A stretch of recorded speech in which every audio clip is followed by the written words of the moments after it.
Hello দর্শক বন্ধুরা, কেমন আছো সবাই? আজকেই এক ঝুড়ি হ্যান্ডমেড গয়না নিয়ে চলে এসেছি প্যাকিং করতে। সবার প্রথমেই আছে এই একটা সিম্পল কানের দুল, তারপরেই আছে এই কালো চোকারটা। চোকারটা কিন্তু খুবই সিম্পল দেখতে, বাট খুবই অসাধারণ।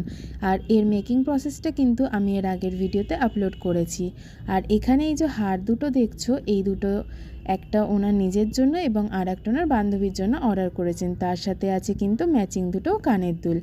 একটা আছে লাল আর কালোর কম্বিনেশনে, আর একটা রানী কালার আর কালোর কম্বিনেশনে। তবে আমি যেটা বানিয়েছিলাম সেটা ছিল লাল আর সবুজের কম্বিনেশনে। সেই ফটোটা দেখেই উনি এটা কাস্টমাইজ করে দিতে বলেছেন কালো দিয়ে।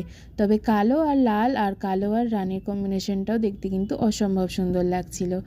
আমি যে হ্যান্ডমেড জুয়েলারিগুলো তৈরি করে থাকি সেগুলো যদি তোমরা দেখতে চাও বা অর্ডার করতে চাও, আমার ফেসবুক অথবা ইনস্টাগ্রাম পেজ অলঙ্কারা কথাতে গিয়ে তোমরা ভিজিট করে আমার সাথে কন্ট্যাক্ট করতে পারো।